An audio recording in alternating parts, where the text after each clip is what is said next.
Bayangkan membaca berita, bencana di satu tempat, konflik di tempat lain. Kemudian seseorang berkata, itu tanda kiamat. Apa yang harus kita lakukan? Panik? Menyebarkan pesan viral? Atau berhenti? Tarik nafas dan pahami konteks.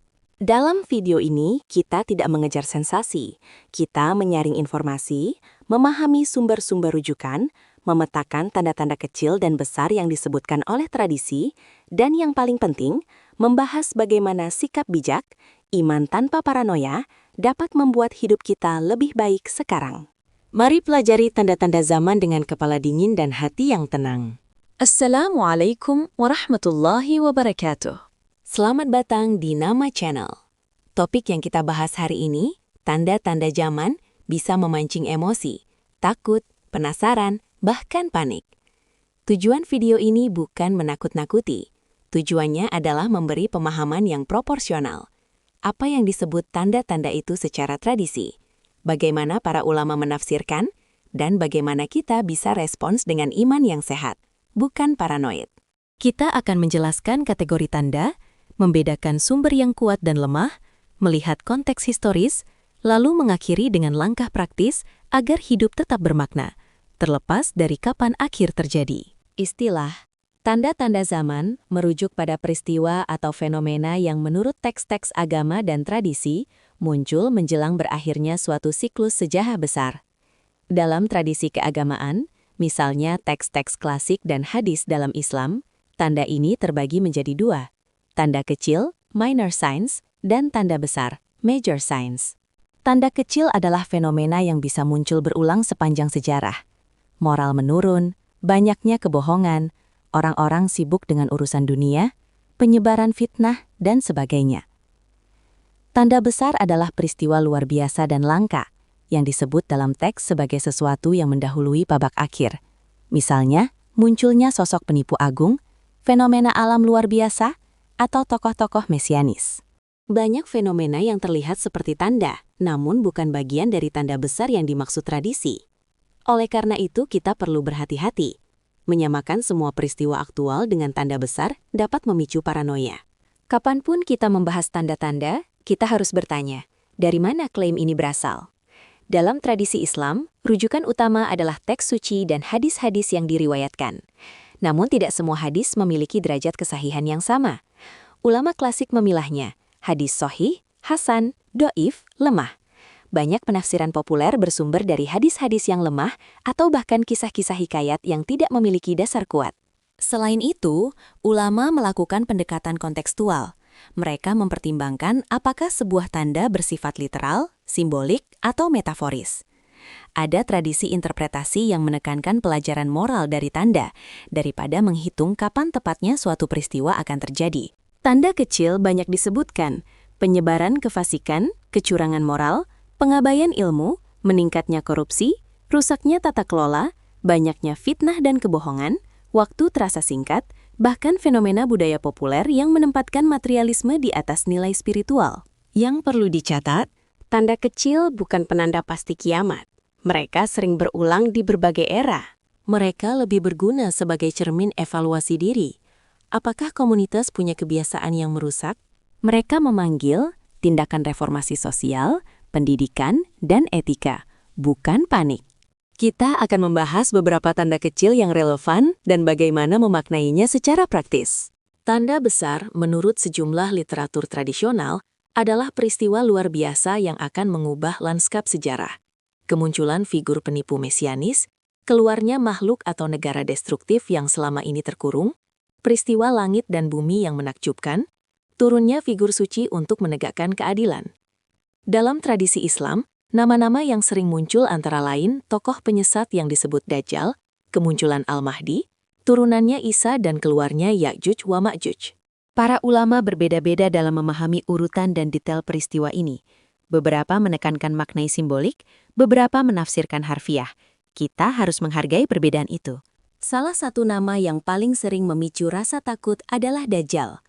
Dalam tradisi, ia digambarkan sebagai sosok yang menyesatkan, membawa tanda-tanda yang menipu, kemungkinan memiliki keajaiban teknologi atau ilmu pengetahuan yang membuat banyak orang tertipu. Jangan menerima cerita populer tanpa menelusuri sumbernya. Cek derajat hadis. Pelajari pesan moral. Dajjal menjadi simbol godaan dunia, kekuasaan, kecanggihan, dan daya tarik yang memalingkan dari etika. Praktik defensif, perkuat iman, pendidikan agama, dan kemampuan berpikir kritis. Kita lihat contoh bagaimana narasi Dajjal dipakai dalam sejarah untuk membaca perubahan sosial, kadang sebagai metafosa terhadap propaganda, teknologi massal, atau sistem penindasan yang sangat meyakinkan. Yang lain adalah Ya'juj wa Ma'juj, digambarkan sebagai kekuatan besar yang menerobos bendungan. Interpretasinya beragam, ada yang melihatnya literal, entitas atau kaum yang keluar dan merusak, ada pula yang memaknainya simbolik, gelombang kehancuran, misalnya anarkisme global, wabah, atau kombinasi faktor. Hal yang penting, bagaimana teks ini memanggil kita berjaga, memperbaiki tata sosial, dan memperkuat solidaritas. Fokus pada pembangunan ketahanan sosial, ketahanan pangan, sistem kesehatan, jaringan solidaritas, bukan sekadar menunggu gelombang datang. Salah satu tradisi menyebutkan kembalinya sosok suci yang menegakkan keadilan. Dalam beberapa pandangan, ini adalah gambaran akhir dari konflik moral.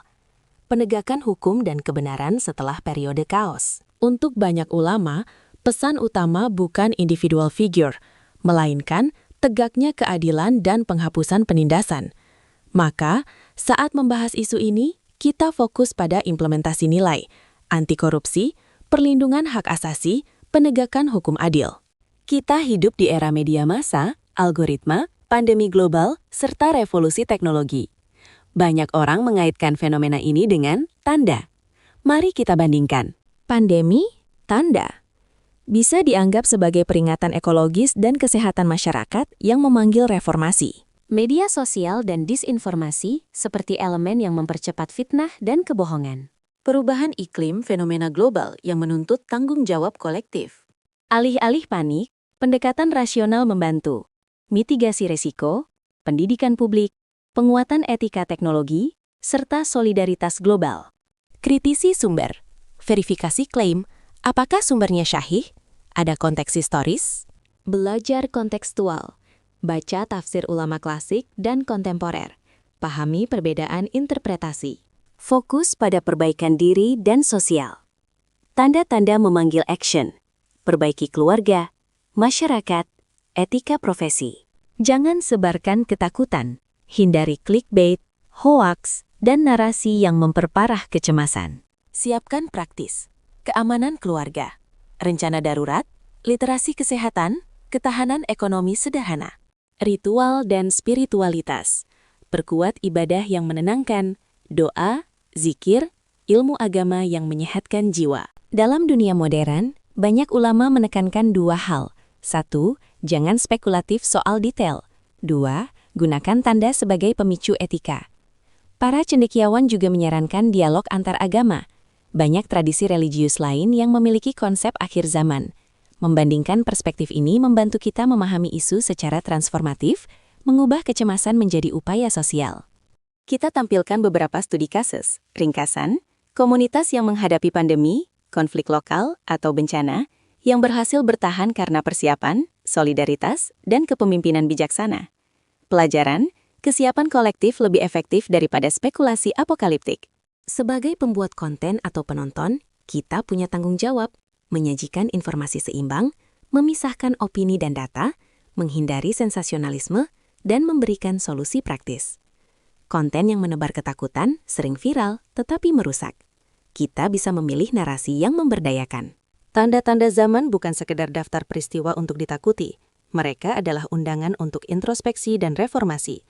Alih-alih mengubur kepala dalam kepanikan, mari kita letakkan perhatian pada hal yang lebih produktif, membangun keluarga yang kuat, komunitas yang peduli, masyarakat yang adil, dan ilmu yang mencerahkan.